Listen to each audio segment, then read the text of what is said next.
Hello wrestling fans and welcome to the Monday Night Raw Review. I'm your host, the Invincible E. Vincent. This show is brought to you by UnifiedWrestling.com, every wrestler, all belts, one ring.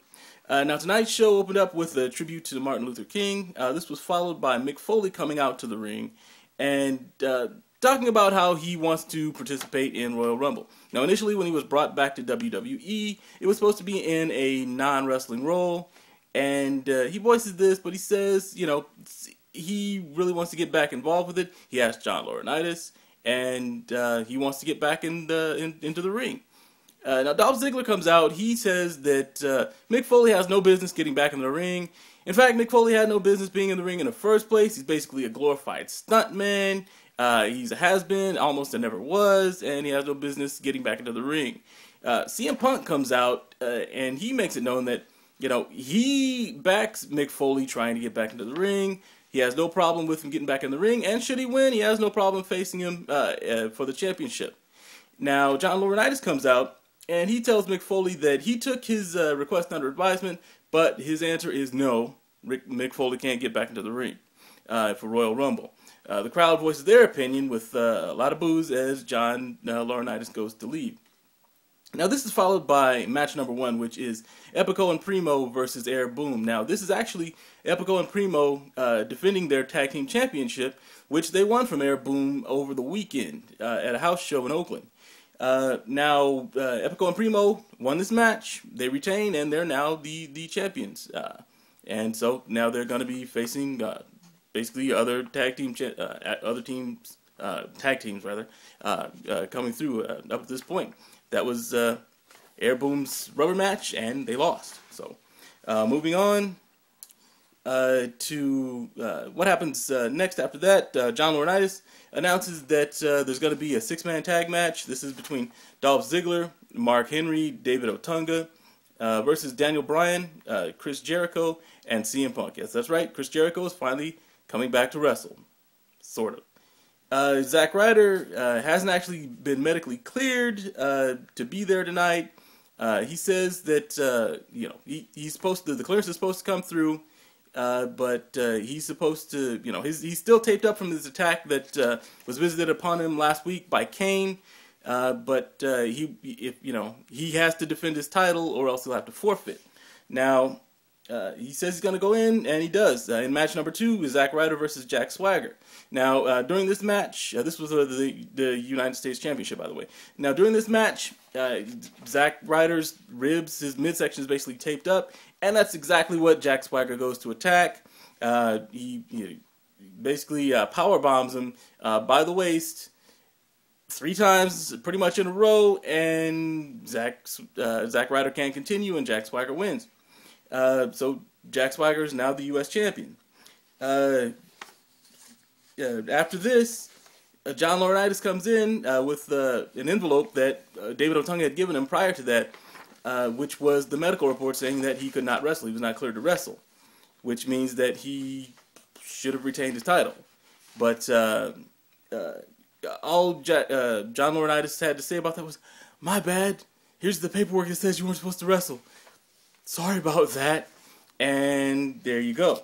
Now, following this, Perez Hilton comes out to the ring to announce the Divas tag match. And this tag match is between Alicia Fox and Kelly Kelly versus Nikki and Brie Bella.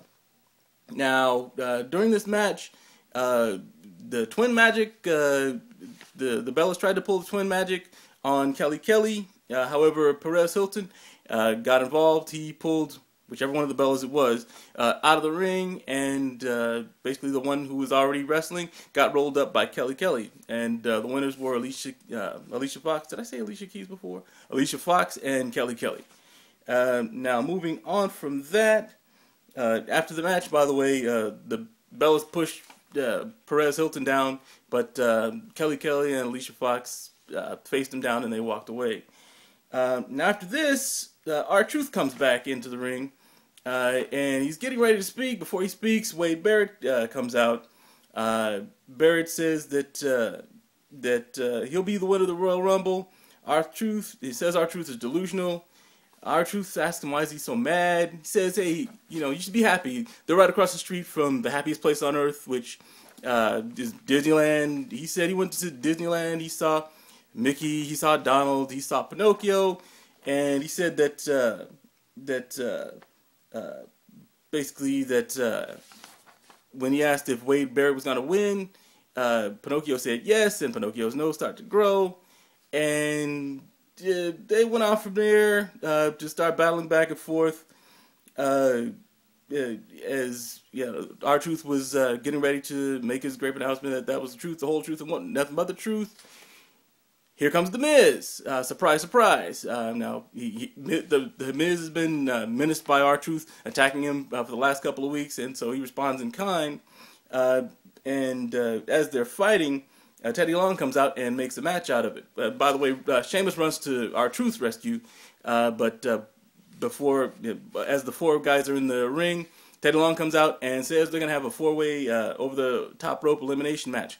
Kind of a warm-up for Royal Rumble. Now, in this match, Wade Barrett, The Miz, Sheamus, and R-Truth. Wade Barrett got eliminated first. Sheamus went to eliminate The Miz, and R-Truth basically dumps both of them out, so R-Truth won the match. Now, following that, there was a segment where John Cena was addressing John Laurinaitis about what happened to Zack Ryder earlier that evening, saying that he shouldn't have been wrestling in the first place, and all John Laurinaitis had to say about it was "my bad." Now, Laurinaitis said that John Cena actually had a match against Kane at Royal Rumble, and he also had a match tonight against Jack Swagger.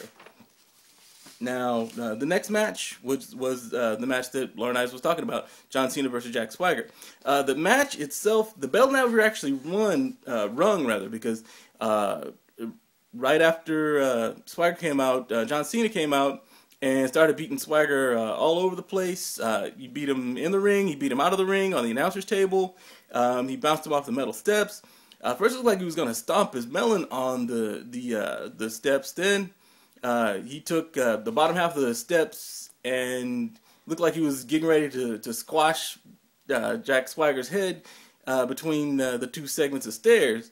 And that's when Kane popped up on the gigantic jumbotron, the Titantron, talking about well done, your embracing of the hate is commencing, and basically he pointed out that John Cena was doing exactly what Kane wanted him to do, and John Cena stood there for a little bit, wondering who am I becoming. Now, following that, we had the match between Brodus Clay and JTG. Yes, JTG lost. Brodus Clay won. Moving on, Daniel Bryan came out to the ring and gave an update on AJ's injuries. He basically said that Big Show is an out-of-control freak. He could have stopped himself as they were running around the ring in SmackDown. Although, Daniel Bryan could have actually stayed in the ring and wrestled, but no. It's all Big Show's fault that AJ got hurt. And he has a match with Mark Henry this week on SmackDown, and he's dedicating that match to her. And following that, we had the six-man tag match. This was Daniel Bryan, Chris Jericho, and CM Punk versus David Otunga, Mark Henry, and Dolph Ziggler. Now, Chris Jericho got tagged in during this match by CM Punk. CM Punk basically got the ring cut off on him by Dolph Ziggler and David Otunga. And after he managed to tag out, Jericho got in the ring, circled the ring, got the crowd all worked up, and then tagged Daniel Bryan and left. The saga continues. Now, during this match, Mark Henry and Daniel Bryan started going back and forth, and they actually wound up getting out of the ring. Those two battled all the way back to the back area of the theater, and or rather of the stadium. And Mick Foley came out and said that Laurinaitis said that he was going to be in place of Daniel Bryan in that match. Now Foley did get tagged in. He did wind up getting a DDT and a mandible claw on David Otunga for the win. Now, this is where it gets interesting. Laurinaitis comes out, and he says that he never authorized Foley to jump into that match, and therefore he reverses the decision. So the winners turn out to be David Otunga, Mark Henry, and Dolph Ziggler.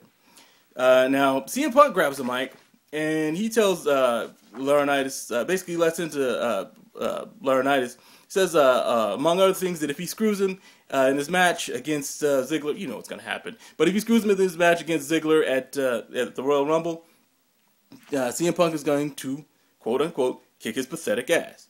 Punk calls back like he's going to hit Laurinaitis. John Laurinaitis flinches hard.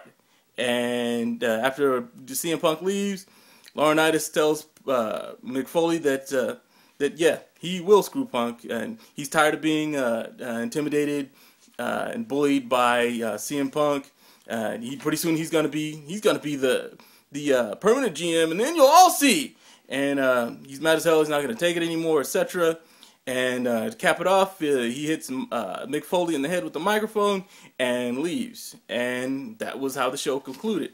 So some interesting developments, changing it up a little bit this week, which is good.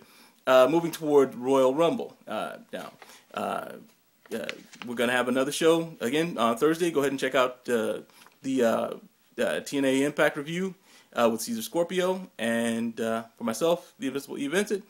That's pretty much it. That's all we have for tonight. Take care and enjoy the rest of your week.